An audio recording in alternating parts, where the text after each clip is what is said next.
Hey, what's up, everybody? This is Nzali with Nzali Takes Africa, and I support Black millennial women in creating the life that they deserve while living on the African continent. So if you are looking to live, to work, or play, this is your domain. All right, I'm so excited to be back with you all to share a little bit more of my experience. Today, I'm going to really be talking about my career path and how that has translated onto the African continent, and really how it has helped me develop as a professional. So, for those of you who know me very, very well, you know that I am a teacher turned teacherpreneur, which is teacher and entrepreneur. I have been in the education space for 13 years now, since 2010. Right when I graduated, I joined Teach for America. I taught 2 years in Jacksonville, Florida at Robert E. Lee High School, which is now, I believe it's called Riverside Senior High School, but shout out to the Generals, go Generals. I started off in Jacksonville, Florida, like I said. Then I transitioned to Washington, D.C., working with the Friendship Public Charter School Network. I left for a little while, went into the nonprofit sector, and then again started my career, well, not started, but like revamped my career in education in the international space, teaching in South Africa, later moving into Ghana, working as an assistant principal at an inclusion school, and then into higher education, working with one of the leading STEM institutions or universities in Ghana. So I have a lot of experience in this space, but I don't really feel like I elevated fully into my teacherdom until I started teaching on the African continent. So today I'm going to tell you how teaching in Africa literally transformed me as a professional, transformed me as an educator, and really helped me like up my game, to be very, very honest. So as I said, I had taught for a while in the US, then I relocated to South Africa.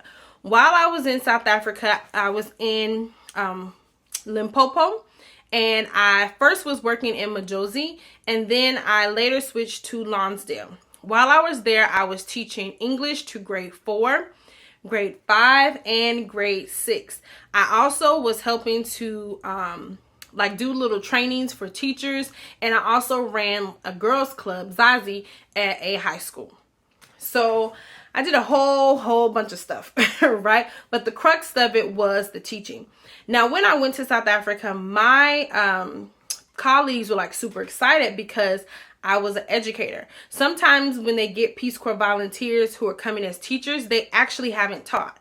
But for me, I had been teaching for years at that point, so it was like a blessing, right? I was learning from them, they were learning from me.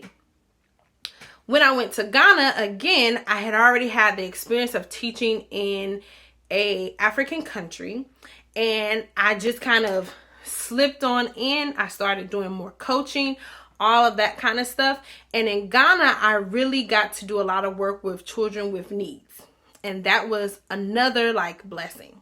So when I go back and I reflect on my time teaching in the international space, specifically on the African continent, there are a few things that really stood out to me, and I did write them down, so you might see me looking down. That's because I really did reflect on this, and I wanted to make sure I had the right thing. So the first thing that Africa did for me that made me an even better teacher is that it gave me more of the make it enough attitude, right? Because I taught initially when I was first introduced to the African continent, I was teaching in a rural setting. A rural setting, basically all I had as a teacher was paper, pencils, chalk, and a board. And in one of my schools, the board I had was leaning. It wasn't even attached properly, right? So, and then in addition to that, I was teaching students who in grade 4, this was their first time taking full English.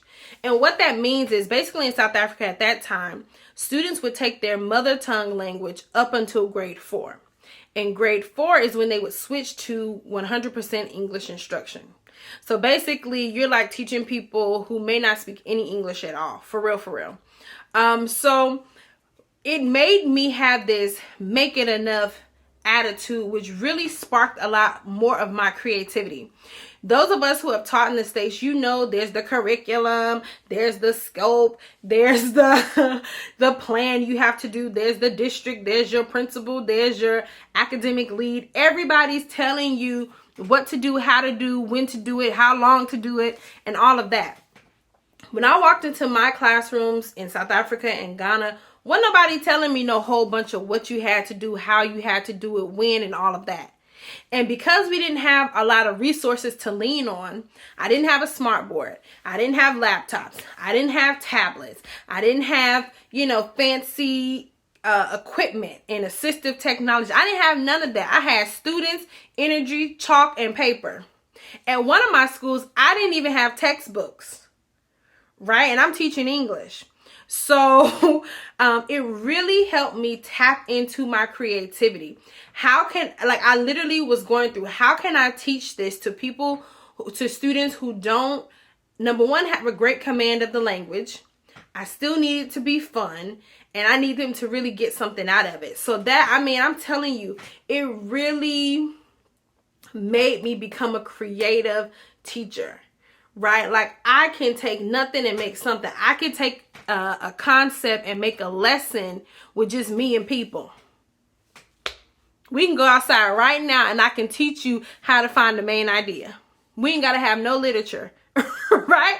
So it really made me like super, super creative and gave me that make it enough energy. And that is something that every teacher needs. Every great teacher needs that. You need to be able to teach anything at any time to any student, no matter their level, right? And so Africa taught me that. The second thing about teaching in Africa that bettered me as an educator was learning how to differentiate better. Because basically I was like an ESL teacher, I had wide ranges of students in my classroom, right? I had some who had TVs at home and watched Nickelodeon, so they had, moderate understanding of English language. I had some who had absolutely no command of the English language. Specifically, when I was working in Ghana, I worked at an inclusive school, so we would have moderate to high students with needs, as well as mainstream students. So, and I mean all in the same classroom. So it really helped me learn how to differentiate, how to take the same concept and break it down across a spectrum and still have all of it being taught in the same space. I don't think I had that skill as well. Like, I didn't execute that skill as well in the US because there were so many crutches.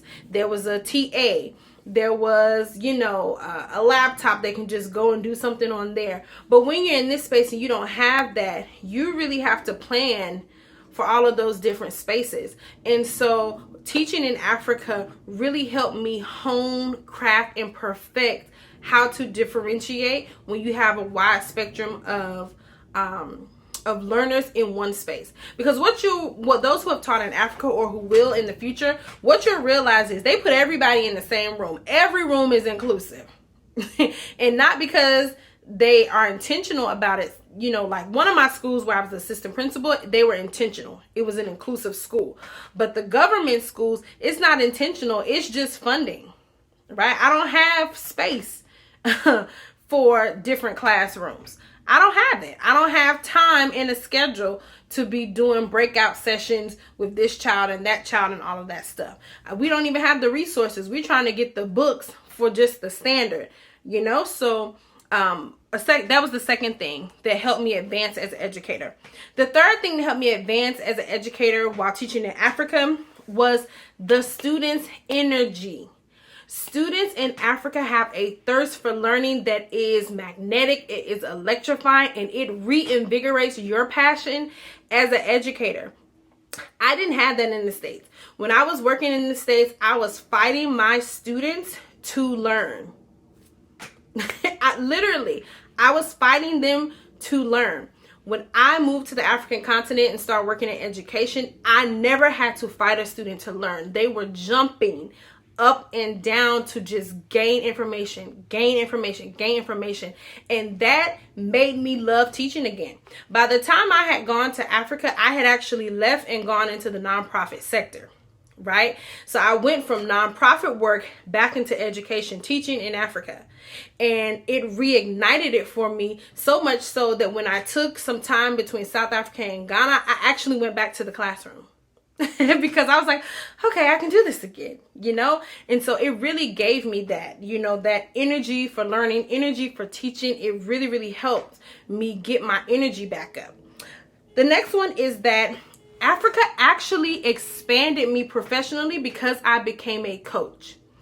Once I moved to South Africa, I started doing little things with my other colleagues, teaching them some of my teaching techniques, because oftentimes they would come and watch my class and they would wonder, like, how are the kids like sitting down and doing what you're asking them to do and you're not caning them? Or like, I know this one doesn't know English, how are they like talking to you? So I started informally in South Africa kind of doing little like coaching sessions, right?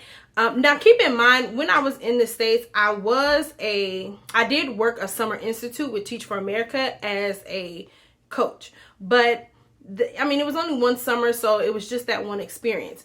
South Africa introduced me to it again, and then when I came to Ghana, it was full-fledged. So how I ended up at the school where I was the assistant principal was because I started with a consultancy contract where I was training their staff. And so since that experience, it just expanded. And then I ended up working with Teach for Ghana, which is now Lead for Ghana, as one of their pedagogy specialists. And again, it just kept growing and growing. So when I was in the States, I wasn't fully into this whole teacher coaching, professional development, youth facilitating type of thing. Working in the African context gave me the space to kind of develop and level up really in that space and get my chops when it comes to, being a teacher coach, right? And now I am a teacherpreneur, and a part of that entrepreneurship space is hosting more and more coaching and professional development for teachers. And then I think the very last one, when it comes to how teaching in the African context really helped me as a professional, was really kind of seeing in real time Africans' contribution to the world. So it's one thing to read the history, it's another thing to experience the culture in like real time and see like it's almost like making all the pieces fit. Right? So things that you maybe have read about, things that you have heard about, now you're in the culture, you're seeing it in real time, you feel the energy, and it makes it all make sense. So it gives you more of a appreciation for Africans and our contribution to the globe, to the world, to world history, all of that kind of stuff. So for all of my teachers who are working in the international space, even if you're not in Africa, maybe you're in China, maybe you're in the Middle East, maybe you've gone into some of the Western European countries or into Latin America, think about it. What were some of the things that helped you improve once you went into the international space? Because it is a very, very different teaching dynamic when you leave the U.S. And so if you are one of those teachers, go ahead and drop your experience down in the comments below. If you are not, maybe you want more information on how you can start up your teaching career or extend your teaching career when living in Africa, then you can also send me an email at nzalitakesafrica@gmail.com, and I will see you all later. Bye-bye. One day, every day will be Friday, no. We got just to celebrate, oh. Like saying now you're Biden, no. My baby, one day.